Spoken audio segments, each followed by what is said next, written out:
Welcome back to the War Room. It's been a minute since we've done one of these, but we're going to be doing another army review, and today we're going to be looking at the Soulblight Gravelords.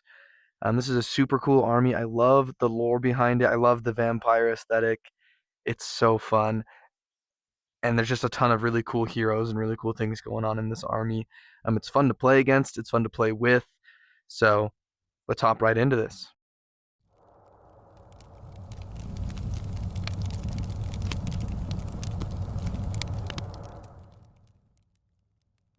So first up, we've got the battle traits. The first one is Ancient Burial Sites. This is once per battle per army in the deployment phase. If there is a friendly Cursed Sepulchre on the battlefield, you can set up to 2 additional Cursed Sepulchres on the battlefield. The first must be set up more than 3 inches from all units, objectives, and other terrain features. The second must be wholly outside enemy territory and more than 3 inches from all units, objectives, and other terrain features. So you have these little sepulchres. You can set them up. One in your territory, one can be in enemy territory, and then one has to be wholly outside enemy territory, as far as I understand it. And these are important. We'll get to these in a second and kind of explain what they do. We've got the Unquiet Dead. Pick a friendly Death Rattle or Dead Walkers unit that has not been deployed. Set up the unit in reserve in the grave. It has now been deployed. You cannot set up more friendly units in the grave than there are on the battlefield.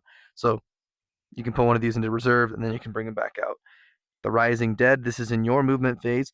Pick a friendly unit that is in the grave. Set up that unit wholly within 6 inches of a friendly Cursed Sepulchre, more than 9 inches from all enemy units, or wholly within 6 inches of the edge of the battlefield, wholly within friendly territory, and more than 9 inches from all enemy units. So your sepulchres are essentially a way, if you're going to be deep striking any units, to be able to deep strike them in backline, a little closer to your enemy. You got Deathly Invocation. This is once per turn per army in any hero phase. Pick a friendly Soulblight Gravelords hero to use this ability, then pick up to 3 friendly Death Rattle or Dead Walkers units wholly within 12 inches of that hero to be the targets for each target. If the target is damaged, heal 3 the target. If the target is not damaged, return a number of slain models to it with a combined health characteristic of up to 3. So this is just your recursion, slowly bringing guys back one at a time. This is going to come in handy with your Barrow Guard and your Barrow Knights, which we'll get to later on in this video.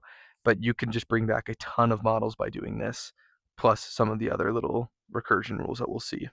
You've got Endless Legions, once per battle round per army in any movement phase. Pick a friendly non-unique Death Rattle or Dead Walkers unit that started the battle with 2 or more models and that has been destroyed to be the target. Set up a replacement unit with half the number of models from the target unit, rounding up, wholly within 12 inches of a friendly Soulblight Gravelords hero, or wholly within 6 inches of a friendly Sepulchre. It must be set up more than 9 inches from all enemy units. If it is your movement phase, you can set up the replacement unit more than 3 inches from all enemy units instead of more than 9 inches, but if you set it up within 9 inches of any enemy units, it cannot use charge abilities this turn. Once per battle round, you can bring back a unit that's been destroyed, as long as it's non-unique Death Rattle or Dead Walkers, and there has to be 2 or more models in the unit when the battle started. So it's just another way to bring back more guys. And then the Hunger. This is once per turn per army at the end of any turn.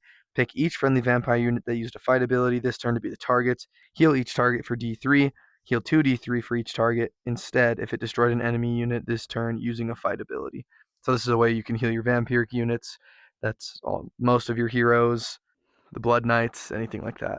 Moving on to battle formations. The first one, you've got the Legion of Shaiish, Horror Unending. You can pick 1 additional target when using the Deathly Invocation ability, so that's your recursion, bringing back models or healing wounds. Death Stench Drove. This is once per turn per army at the end of any turn, dragged down and torn apart. Pick up to 3 friendly Dead Walkers units in combat to be the targets. For each target, make a pile-in move, then pick an enemy unit in combat with the target and roll a d3 on a 2+, inflict an amount of mortal damage on that enemy unit equal to the roll. So if you're going to run a whole bunch of zombies, this is a way to do it because you can pick 3 of them that are in combat, and when they pile in, they do mortal damage in addition to their death rolls and things like that. The Bacchanal of Blood. This is Aristocracy of the Night. Add 1 to casting rolls for friendly vampire units that are not in combat, and add 1 to wound rolls for combat attacks made by friendly vampire units that charged in the same turn. This is the one that we see, I think, the most of. Your Blood Knights being 2s to wound is crazy on the charge. And then if your vampire is not fighting, getting +1 to cast is really strong as well. Death March, Tide of Bones and Blades. Add 1 to the Rend characteristic of melee weapons used by friendly Death Rattle units that charged in the same turn for attacks that target a unit that has fewer models than the attacking unit. If you're going to run a ton of skeletons or Barrow Guard or Barrow Knights, this is one you could run. You get +1 rend if they charged, as long as the unit has fewer models than you. If you are running a big horde of skeletons, this is a good one to get an extra rend onto all your death rattle. Moving on to the heroic traits, we've got Lash of the Sire. Pick another friendly Soulblight Gravelords unit within this unit's combat range to be the target. Roll a dice on a 2+. If the target is not in combat, it can move d6 inches, but cannot move into combat during any part of that move. If the target is in combat, it can make a pile-in move. This is kind of just maneuvering around, I imagine this to be moving around onto objectives, or to tie up even more units with your pile-ins, or just an extra d6 movement to just kind of move around and get a little closer or something. Unbending Will, this is in your hero phase. Pick a friendly Death Rattle or Deadwalkers unit that has 2 or more models and is wholly within 12 inches of this unit to be the target. Add d6 to the target's control score for the rest of the turn. Games Workshop is still trying to push that control score is important, and I really don't think that it is. It's mattered a handful of times in games that I've played, but most of the time it's pretty obvious who's controlling what. I really don't think that this is one that you would use. And then Unhinged Rampager, this is a passive. You can reroll charge rolls for this unit in your charge phase. Rerolling charges, I give it 2 thumbs up. The amount of times you fail a charge and have to spend a command point to reroll sucks, but this just getting a free one is really awesome. On the Artifacts of Power, we got the Terminus Clock. Roll a dice on a 3+ until the start of your next turn. Subtract 1 from casting rolls for enemy wizards while they are within 18 inches of this unit. That's pretty awesome. And that just happens on each of your hero phases. If you roll a 3+, any enemy wizards within 18 inches of that guy, -1 to cast is really strong. Shard of Night. Ignore modifiers to save rolls for shooting attacks that target this unit, positive and negative. You can't just be like obliterated off the board with shooting for the most part. You can for an all-out attack or something.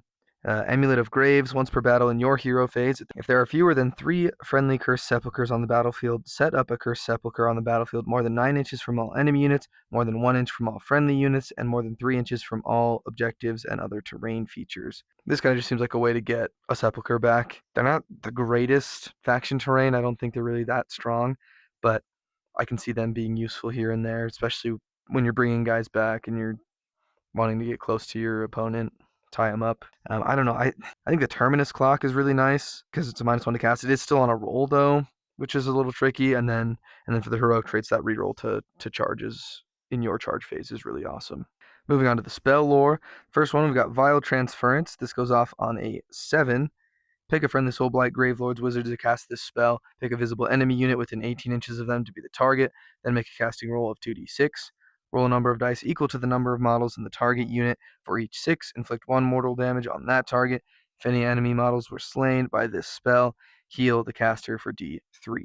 You throw this into a giant horde unit, and you roll a ton of dice. For each 6 is a mortal, and if anybody dies, you heal d3.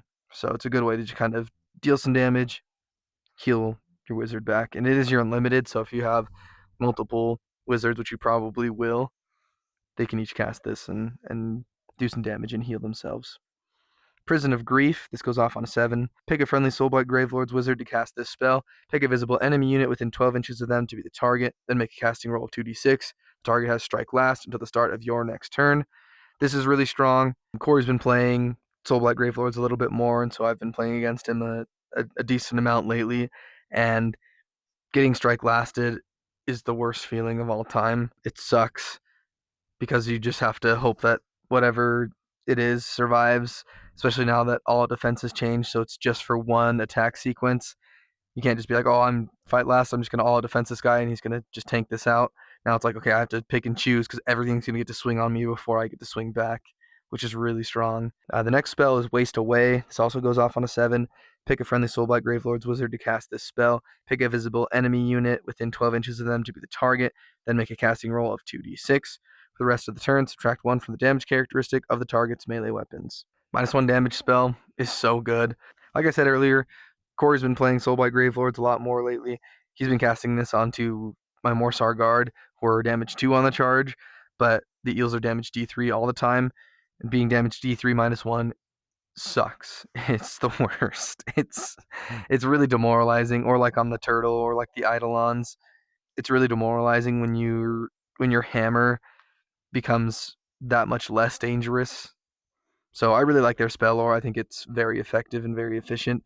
A lot of the War Scroll spells we'll see are really awesome too. I'm a big fan of the magic of this army. The manifestation lore. These are the new manifestations, which are pretty awesome. They're called manifestations of the grave. The first one is Summon Hand of Nagash. Goes off on a 7. If there is not a friendly Hand of Nagash on the battlefield, pick a friendly Soulblight Gravelords wizard to cast this spell, then make a casting roll of 2d6. Set up a Hand of Nagash wholly within 18 inches of the caster and more than 9 inches from all enemy units. And then the Hand of Nagash itself, it's got 10 health, 5 up armor save, 6 up ward save, 8-inch move, and banishes on an 8+. For melee weapons, it's got the Grasping Talon, 5 attacks, hitting on 4s, wounding on 2s, rend 1, damage 2, with crit mortals, which is pretty awesome. So it can hit pretty hard. If you can get over those 4s to hit, you're going to be doing some damage. But its abilities are the reason that you're casting this. The first one is Chill Grasp. This is in any combat phase. Pick an enemy unit in combat with this manifestation to be the target. Roll a dice on a 4+. The following effects apply until the start of your next turn. While the target is within 3 inches of this manifestation, the target has a maximum control score of 1 that cannot be modified. While the target is within 3 inches of this manifestation, the target cannot use move abilities. Essentially, the hand grabs you, your control goes down, and you can't move. It is on a 4+. It's a 50-50 shot. And then the other one is Inescapable Reach. This is in your movement phase. This manifestation can only use this ability if it has not been set up this turn. Remove this manifestation from the battlefield and set it up anywhere on the battlefield more than 9 inches away from all enemy units. Then roll a d3 on a 2+. This manifestation can move a number of inches equal to the roll. It's got an 8-inch move, but it can teleport around, and when it teleports around, it can slowly kind of creep in and get closer. I kind of see this as more of like a screen as well, something that you just kind of want to avoid playing into because it's just going to kind of mess you up. The next manifestation is the Unholy Reliquary. This goes off on a 6. If you don't have one, roll 2d6 to cast it and set one up wholly within 18 inches of you. It doesn't have to be 9 inches away from everybody else, but its profile, it's got 8 health, 5 up armor save, 6 up ward save. It banishes on a 7+. It doesn't have a move characteristic, so wherever you're casting this, it's just going to stay there. Its ability, it's called Draw on Power, so this is any combat phase. Pick a friendly Soulblight Gravelords hero wholly within 12 inches of this manifestation to be the target. Pick one of the following. Heal the target d3, or add 1 to the attacks characteristic of the target's melee weapons for the rest of the turn and banish this manifestation. So I know a lot of people have talked about these and said they're not that great. I think that one is awesome. Getting +1 attacks anytime I think is really, really strong. It does mean you have to destroy the manifestation to add the attacks, but also if you're just going to want to heal, right? You just put a hero next to it and it's just going to heal. You don't have to banish it for that, which I think is very cool. And then the last manifestation is the Sanguine Storm. Roll 2d6 to cast it. Goes off on a 6. Set up a Sanguine Storm wholly within 18 inches of the caster and more than 9 inches from all enemy units. Its profile, it's got 6 health, 6 up armor save, 6 up ward save, move 12, and banishes on a 7+. For melee weapons, it's got the Leeching Bites, 10 attacks, hitting on 5s, wounding on 5s, no rend, damage 1 with crit mortals. It's got multiple parts, so when a number of damage points equal to this manifestation's health characteristic are allocated to it, this manifestation is destroyed and both its parts are removed from play.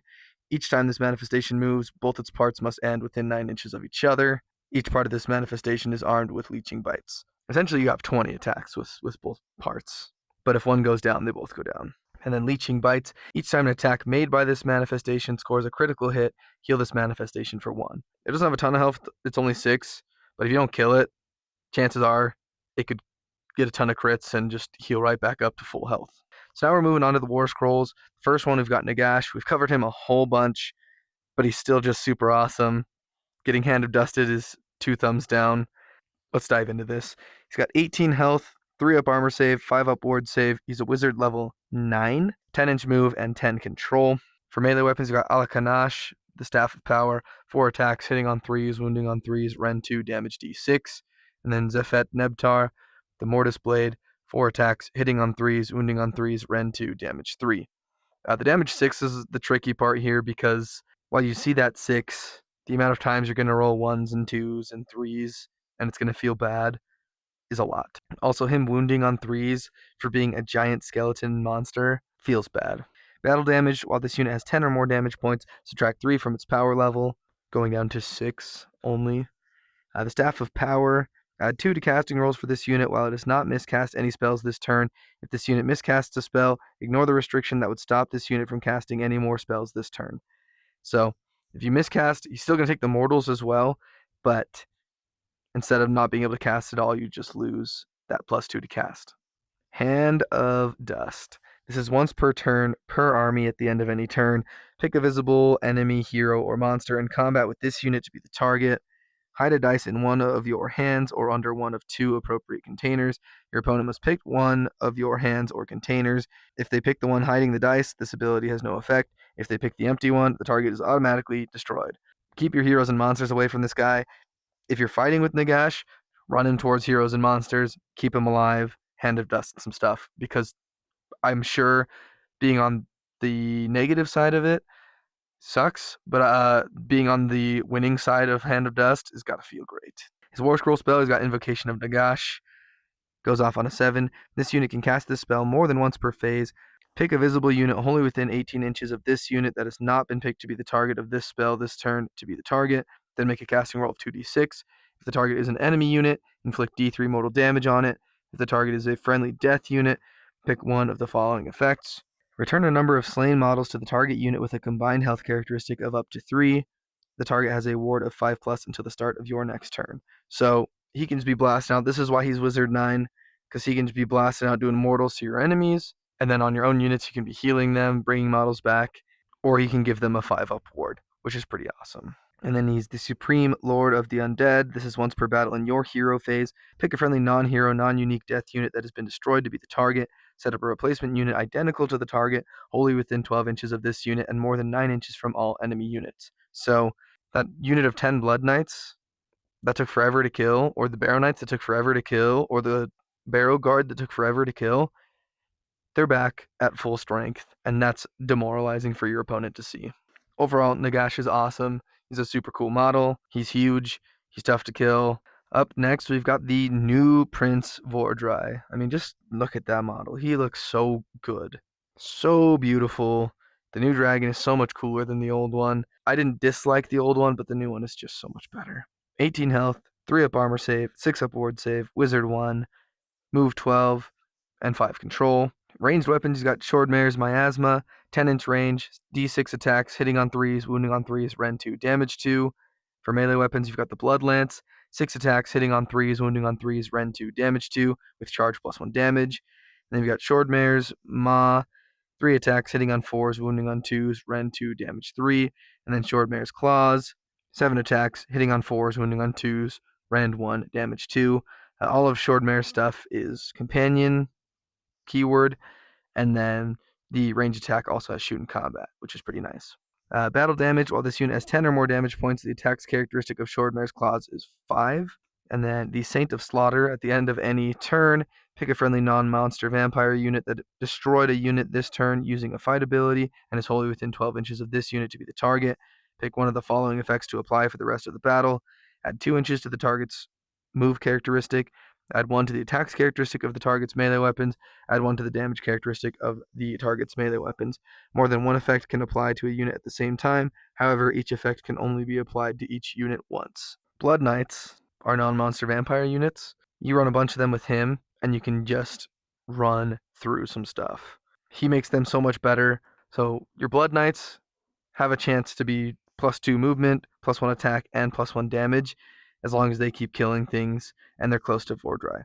It's pretty awesome. Vordry just is a giant force multiplier for this army.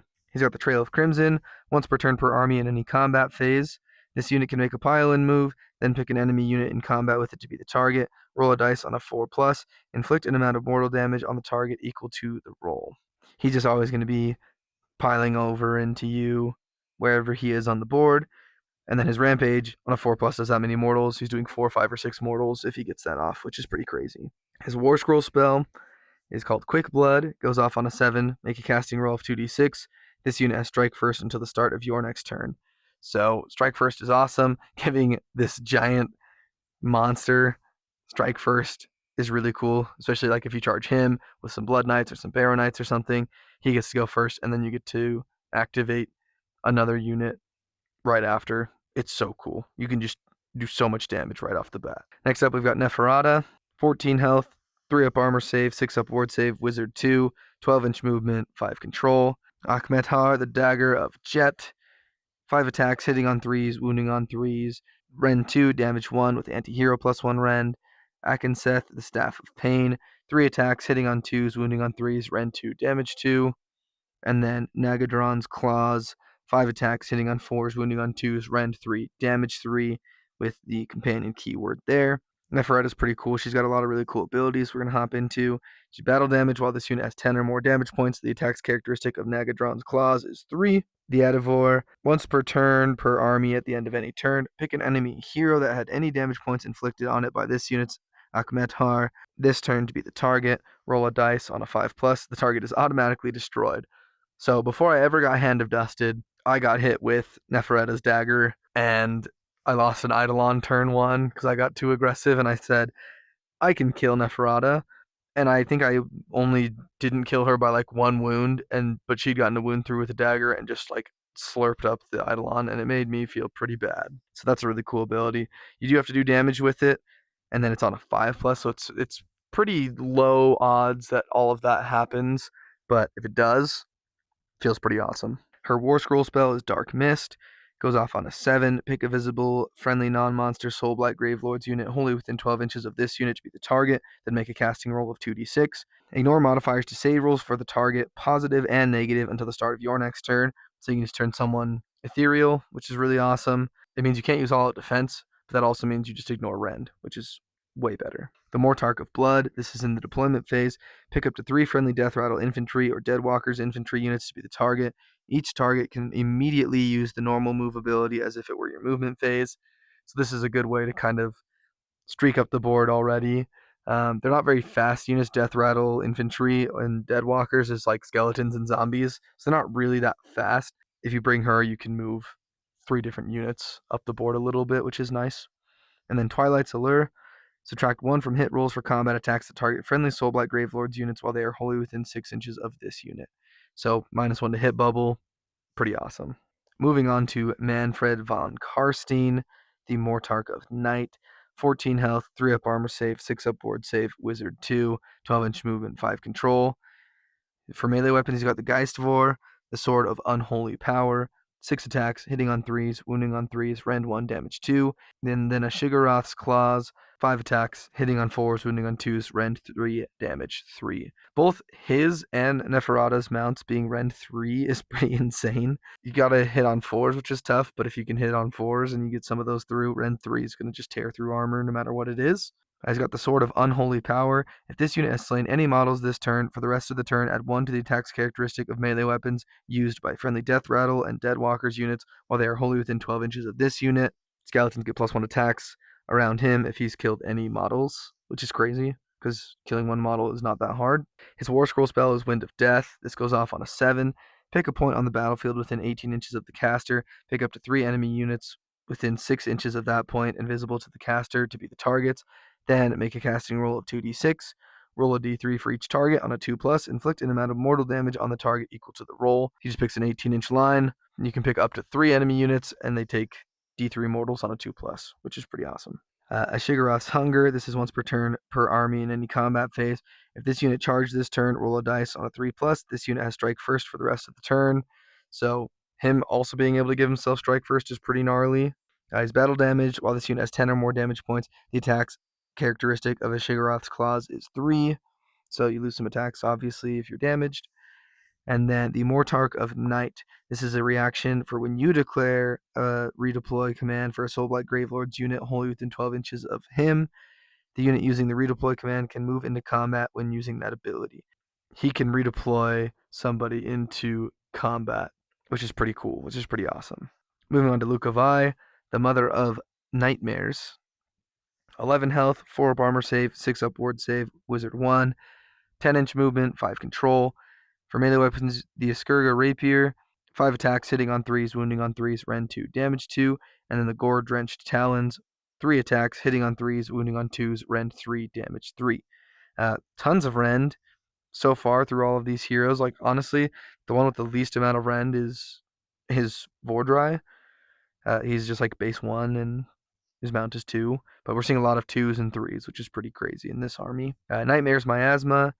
Subtract 1 from the Rend characteristic of melee weapons used by enemy units while they are in combat with this unit. So just a -1 to Rend if they're in combat with her is pretty cool. War Scroll spell is the Queen's Dictate. Goes off on a 6. Pick a visible, friendly, non-unique Soulblight Gravelords monster wholly within 12 inches of this unit to be the target. Then make a casting roll of 2d6. Pick one of the target's melee weapons. If the target has any companion melee weapons, you must pick one of those. Add d3 to the attack's characteristic of that weapon for the rest of the turn. So she's buffing the monsters, which is pretty cool with that spell, especially because it goes off on a 6. You get this to the Revenant Draconith, and then the Impaling Talons, once per turn per army in any combat phase. If this unit charges this phase, pick an enemy unit in combat with it to be the target. Roll a dice. If the roll is equal to or less than the target's health characteristic, inflict an amount of mortal damage on the target equal to the roll. If you're going into a big fat monster that has more than 5 health, you do a guaranteed d6 mortals, which is pretty crazy.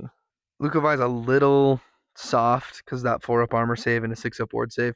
Not the tankiest thing ever, but 11 health, it's one of those weird ones where, like, it's not, like, nothing, but it's not a ton. So you can get through 11 health really quick, but I don't know. I don't think she's the tankiest. Moving on to the Vengorian Lord. 11 health, 4-up armor save, 6-up ward save, Wizard 1, 10-inch movement, 5 control. For melee weapons, you got the Nightmare Saber. 4 attacks, hitting on 3s, wounding on 3s, rend 1, damage 2.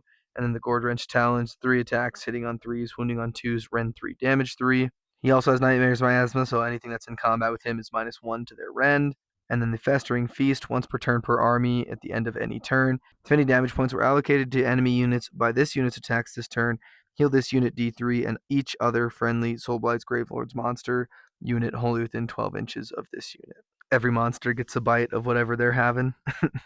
And so just a little easy heal. And then the Scything Talons, once per turn per army in any combat phase.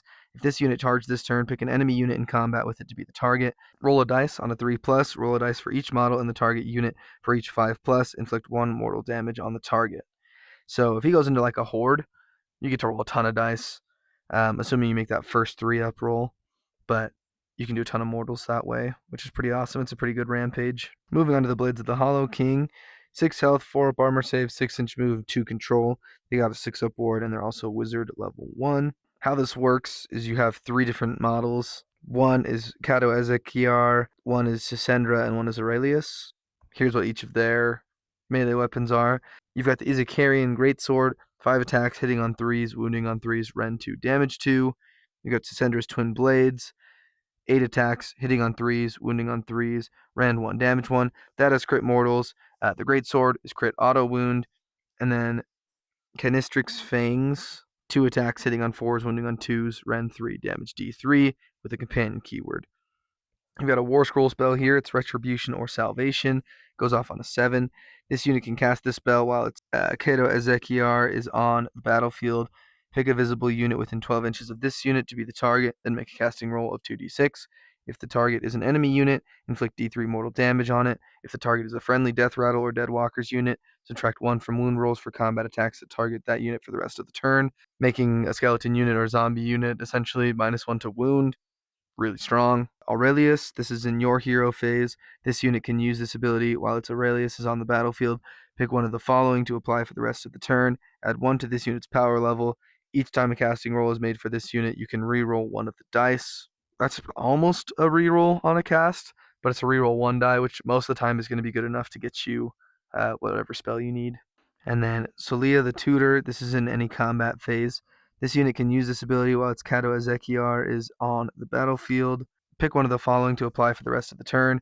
This unit has a ward of 5+. This unit's Ezekiarian Greatsword has crit mortals instead of crit auto wound, which is pretty cool. This isn't a unit that I don't think I've ever seen on the battlefield. It's really cool with these 3 kind of just all working together to do whatever they're doing. Pretty awesome stuff. Next up, we've got Sakar, the Fang of Nulamia. 6 health, 3-up armor save, 6-up ward save, Wizard 2, 6-inch movement, control 2. For melee weapons, he's got the Nulamian Warglaive, 5 attacks, hitting on 3s, wounding on 3s, rend 1, damage 2, with crit 2 hits. And then Oberoth's Godhusk Fangs, 3 attacks, hitting on 4s, wounding on 3s, Rend 2, damage D3. He's got the Time Swallower's Maw. This is once per battle in any combat phase. Pick each enemy unit in combat with this unit to be the targets. This unit cannot use the Serpentine Agility ability for the rest of the battle. Roll 2d6 for each target. If the roll exceeds the target's move characteristic, inflicted amount of mortal damage on the target equal to the difference between the roll and its move characteristic. You roll 2d6. If it's higher than the move characteristic, you do the difference there. So like most infantry is move 4 or 5. If you rolled an 8, you do 3 or 4 mortals. At Serpentine Agility, if the unmodified hit roll for an attack that targets this unit is 1 to 4, the attack fails and the sequence ends. So you can only hit him on 5+. If you use the Time Swallower's Maw, though, then the Serpentine Agility doesn't happen anymore. So then you can just hit him normally. Not being able to be hit on anything less than a 5 or higher is really strong. There's a lot of armies that have like a 1 through 3. This one is 1 through 4, which is really strong. And then his War Scroll spell is Death's Construction. It goes off on a 7. Pick a visible enemy unit within 12 inches of this unit to be the target. Then make a casting roll of 2d6. Until the start of your next turn, while they are wholly within 6 inches of this unit, friendly Soulblight Gravelords units cannot be picked to be the target of abilities used by the target other than fight abilities. Whatever unit you cast this on can't be targeted with normal abilities outside of fight abilities, which is nice. Next up, we've got Radakar the Wolf. 7 health, 4 up armor save, 6 up ward save, wizard 1, 6-inch move, 2 control. For melee weapons, you got the Virkos Barrow Blade, 5 attacks, hitting on 3s, wounding on 3s, Rend 1, damage 2, with crit mortals. His War Scroll spell is Master of the Pack. It goes off on a 6. Make a casting roll of 2d6. Until the start of your next turn, you can reroll charge rolls for friendly Soulblight Gravelords infantry units while they are wholly within 12 inches of this unit. That's pretty awesome, especially because there's not like a within combat range or pick a unit or pick 2 or pick 3. It's just any of them that are wholly within 12 of him get to reroll charge rolls, which is so good. And then Call to the Hunt. If this unit charges this turn, for the rest of the turn, add 1 to wound rolls for combat attacks made by friendly Death Rattle and Deathwalkers units while they are wholly within 12 inches of this unit. So he's kind of buffing the infantry, letting them reroll their charges with his War Scroll spell, and then making them +1 to wound if they're wholly within 12 of him in combat, which is pretty crazy. So Radakar the Wolf, given a little buff there. Next up, we've got Radakar the Beast. 12 health, 4 up armor save, 6 up ward save, wizard 1, 8-inch move, 5 control. For melee weapons, you've got the Blood Slit Claws, 6 attacks, hitting on 3s, wounding on 3s, Rend 2, damage 3, with crit mortals. And then Virkos Bloodborne's Piercing Blades, 6 attacks, hitting on 3s, wounding on 3s, Rend 1, damage 2. The Beast will out. This is once per turn per army at the end of any turn. If this unit is not in combat, it can move d6 inches. It can move into combat. So essentially a d6 pile-in at the end of the turn, which is pretty awesome if he's not in combat. Just looking for his next fight, I guess. And then Call to the Hunt. If this unit charges this turn, for the rest of the turn, add 1 to wound rolls for combat attacks made by friendly Death Rattle and Deadwalkers units while they are wholly within 12 inches of this unit. So he's also giving that +1 to wound that Radakar the Wolf gives out. And then the War Scroll spell, Armor of the Knight. This goes off on a 6. Make a casting roll of 2d6. Subtract 1 from hit rolls and wound rolls for attacks that target this unit for the rest of the turn. So if he gets this off, -1 to hit and -1 to wound is really strong. It kind of helps out with that 4-up armor save because the 4-up armor save isn't super strong, but that'll help keep him alive. Okay, next up, we've got Evia Volga, the Outcast. 5 health, 5-up armor save, 6-up ward save, wizard 1, 6-inch move, 2 control. For range weapons, you've got Bat Swarms, Needling Fangs, 12-inch range, 2d6 attacks, hitting on 4s, wounding on 4s, no rend, damage 1, with shoot in combat and the companion keyword. And then for melee weapons, you've got the Heirloom Axe, 5 attacks, hitting on 3s, wounding on 3s, rend 1, damage 2, with anti-monster +1 rend. You've got the Shrieking Swarm, subtract 1 from hit rolls for attacks that target this unit. Evia is just -1 to hit all the time. The War Scroll spell, you've got Total Dominance, goes off on a 6. Make a casting roll of 2d6.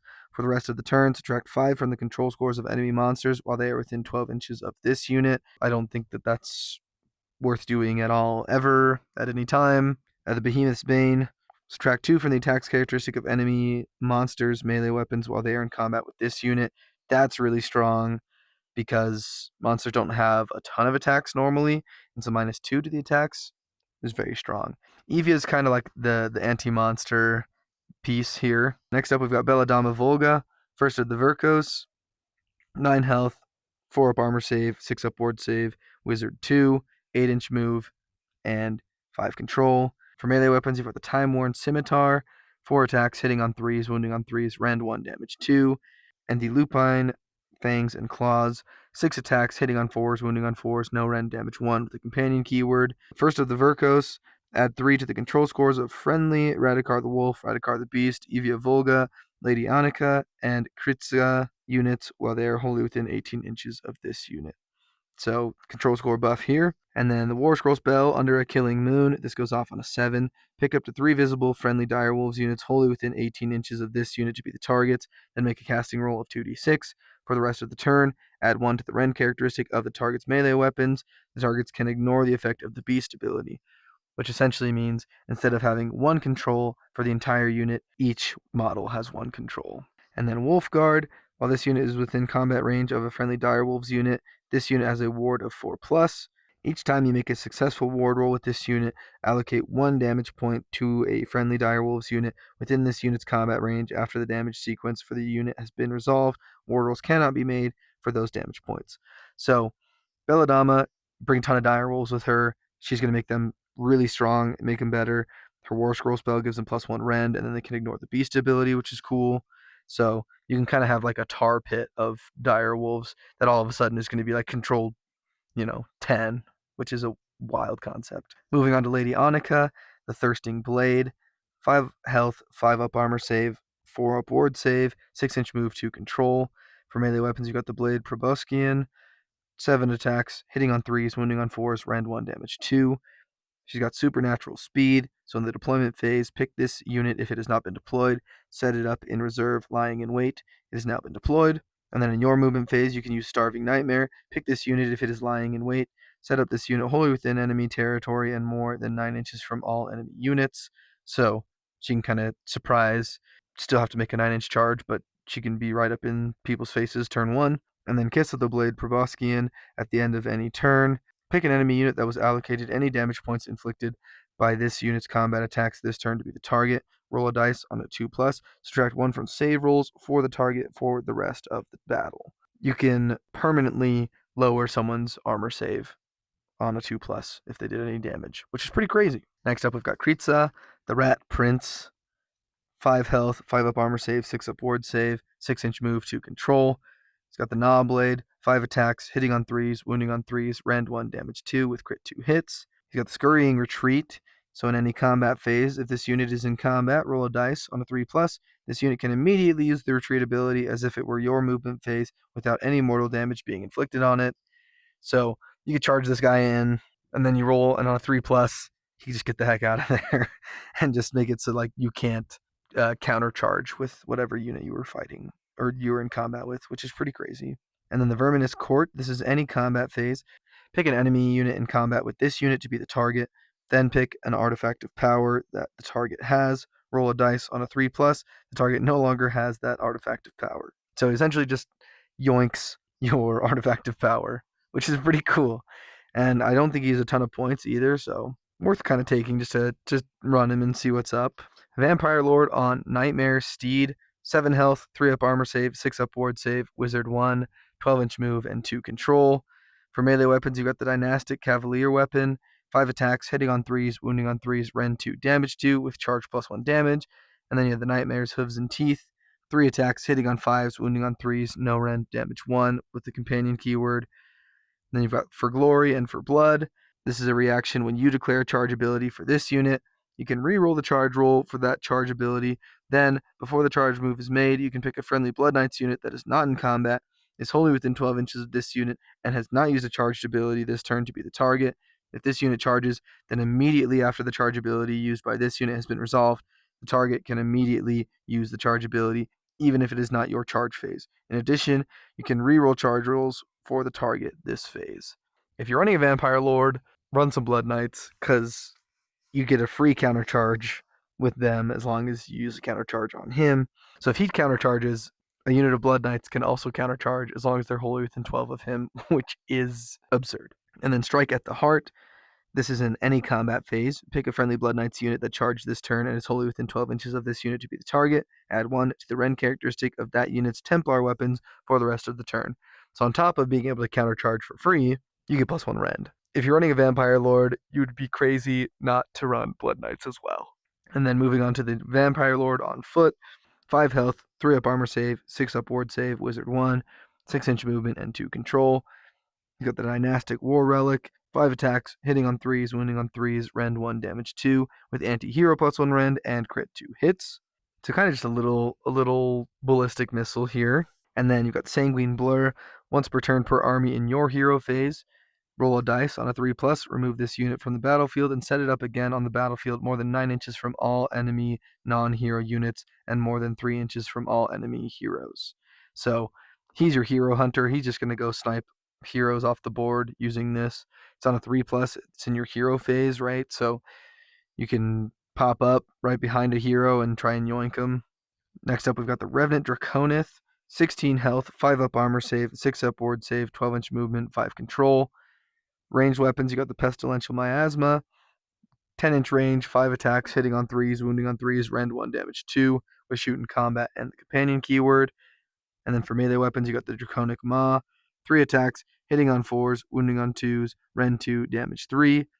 And then the Draconic Claws, 7 attacks, hitting on 4s, wounding on 2s, rend 1, damage 2, with the companion keyword as well. This unit is battle damage. While it has 10 or more damage points, the attack's characteristic of its Draconic Claws is 5. Death on Tattered Wings. This is in the deployment phase. Pick this unit if it has not been deployed. Set up this unit in reserve high above the battlefield. It has now been deployed. And then Loathsome Descent. This is in your movement phase. Pick this unit if it is high above the battlefield. Set up this unit anywhere on the battlefield more than 9 inches from all enemy units. And then Red Ruin. Once per turn per army at the end of any turn. Pick an enemy unit in combat with this unit to be the target. Roll a d3. On a 2+, resolve the following effects. Inflict an amount of mortal damage on the target equal to the roll. Heal X, where X is an amount equal to the roll.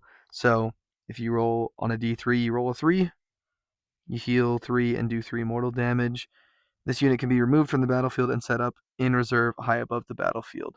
So the only knock on this guy, I think, is that he has a 5-up armor save. It feels pretty terrible. I just played against a Vordry Revenant Draconith list a couple days ago, and my Eidolon of the Sea, not even the fighty one, but just the wizard one, kind of just 1v1'd this guy, and it was kind of brutal. So the 5-up armor save is just not tanky.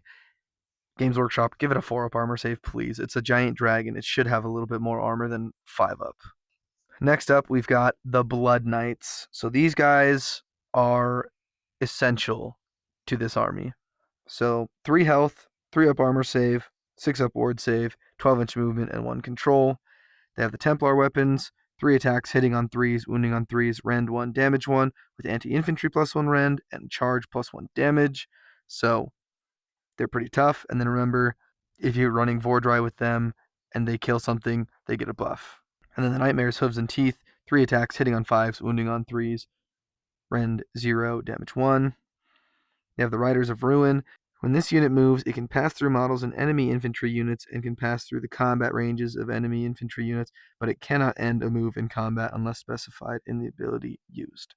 Essentially, how I see this being played is like when you're charging, if you get a huge charge, they can charge up and over someone onto the other side, as long as it's infantry.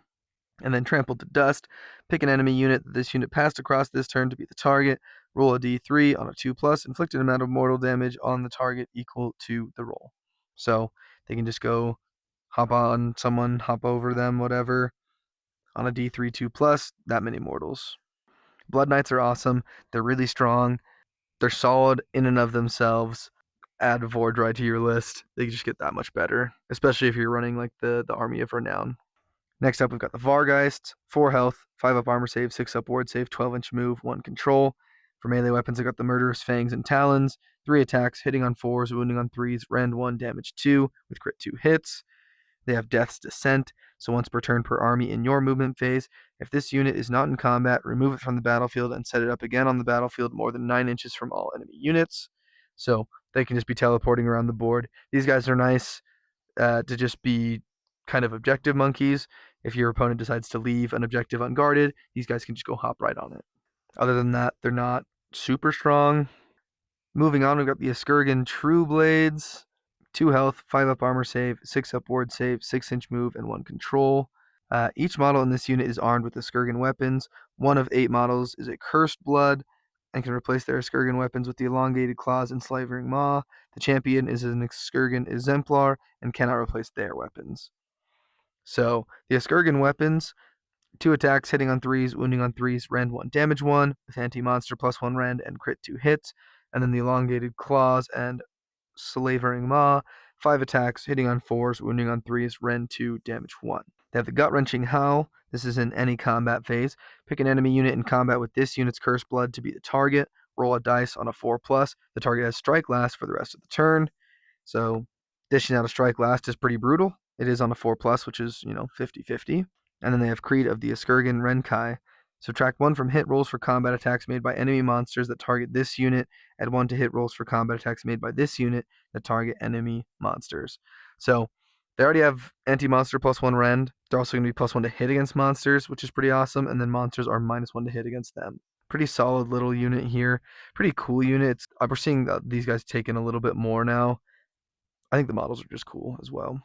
And then we have the Coven Throne. 12 health, 4 up armor save, 6 up ward save, wizard 1, 10-inch movement, 5 control. For melee weapons, you have the Matriarch's Stiletto, 5 attacks, hitting on 3s, wounding on 3s, rend 1, damage 2 with crit 2 hits. The Acolyte's Poniards, 6 attacks, hitting on 3s, wounding on 3s, rend 1, damage 1.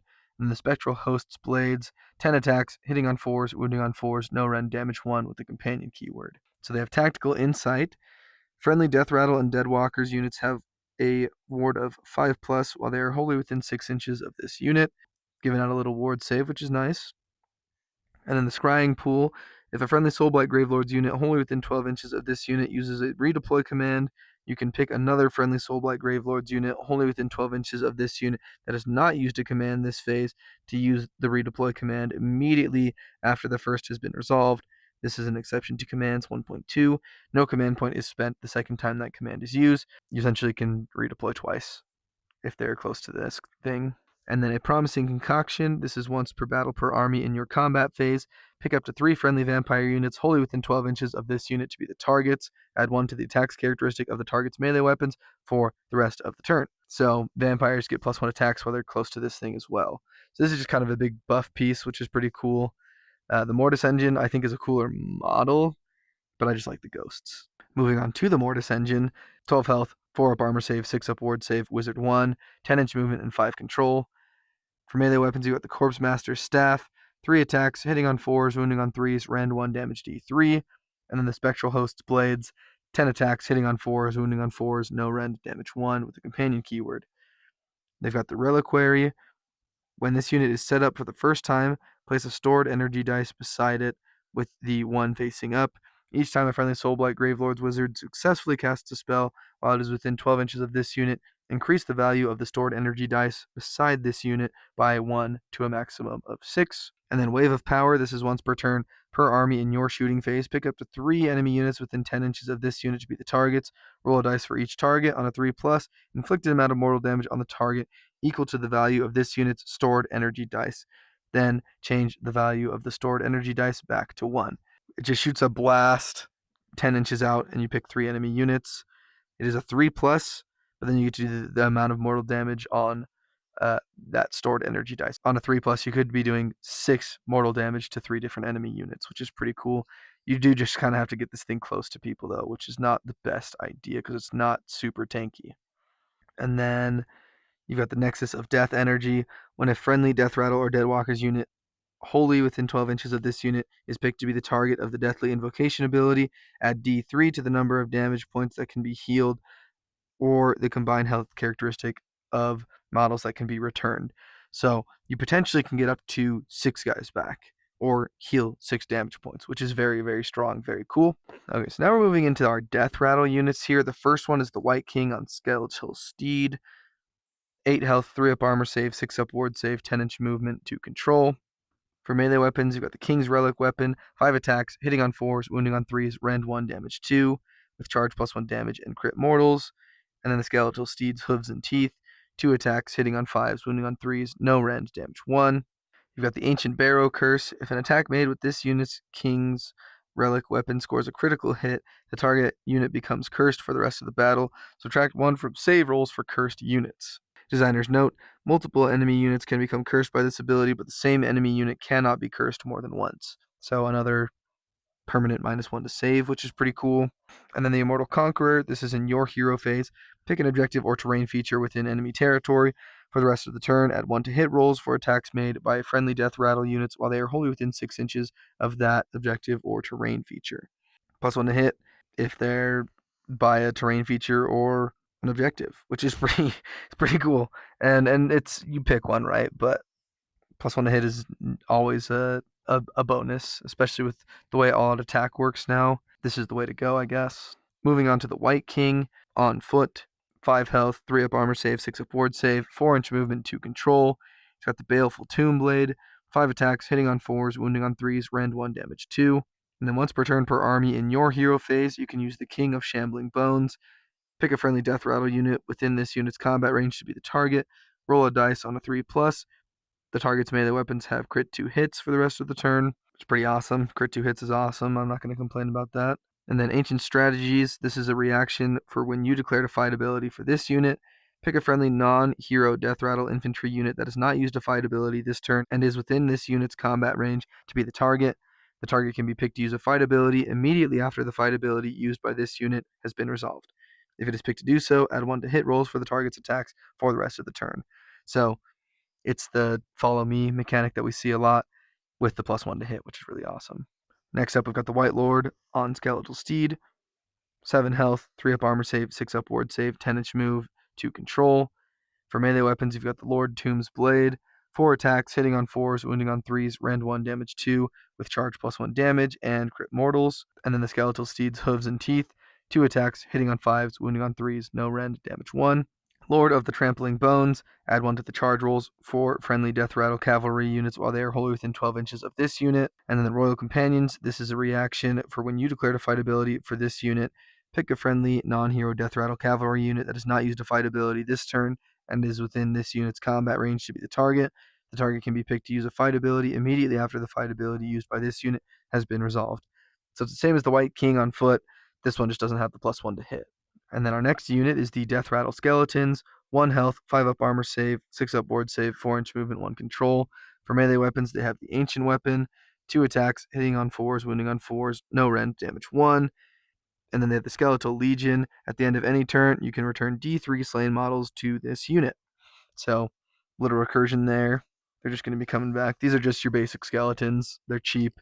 They're just going to be clogging up things for your opponent. And then the Barrow Knights. So this is one of the new units that I think is unbelievably strong. They're super hard to deal with.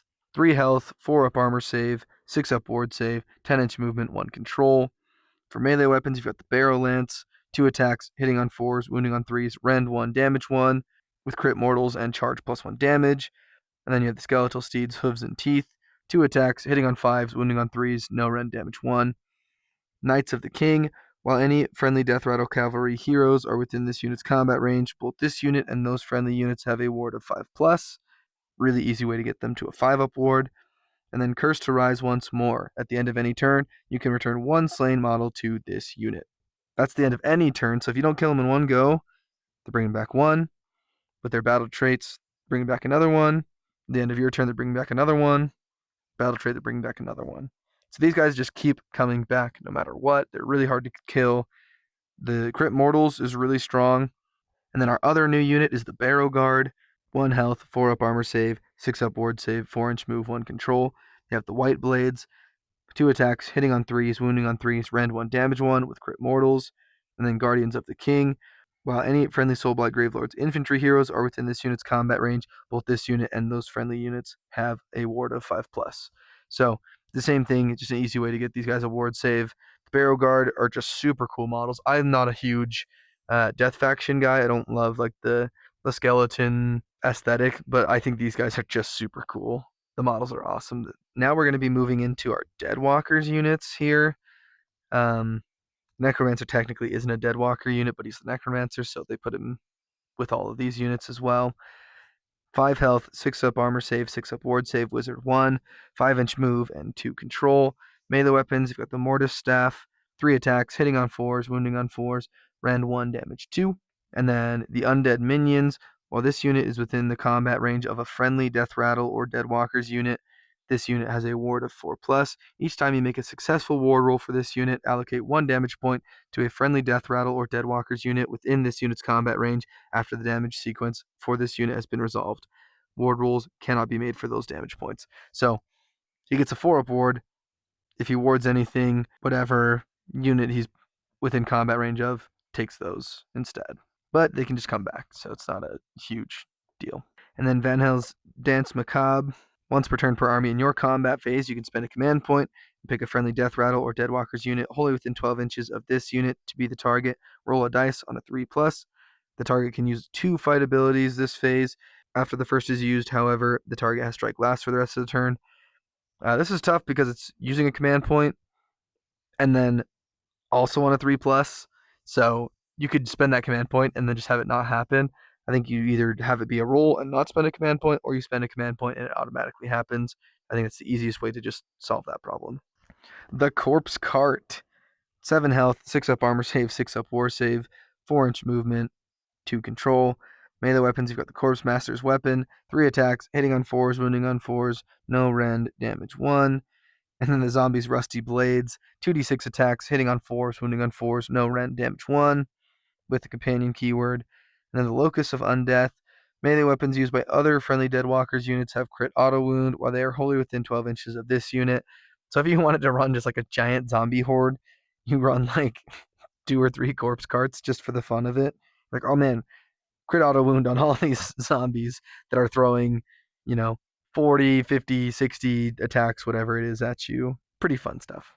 Moving on to the Deadwalker zombies. 1 health, 6 up armor save, 6 up ward save, 4-inch movement, 1 control. And then for melee weapons, you've got the Crude Weapon or Infectious Bite. It's 1 attack, hitting on 5s, wounding on 4s, no rend, damage 1.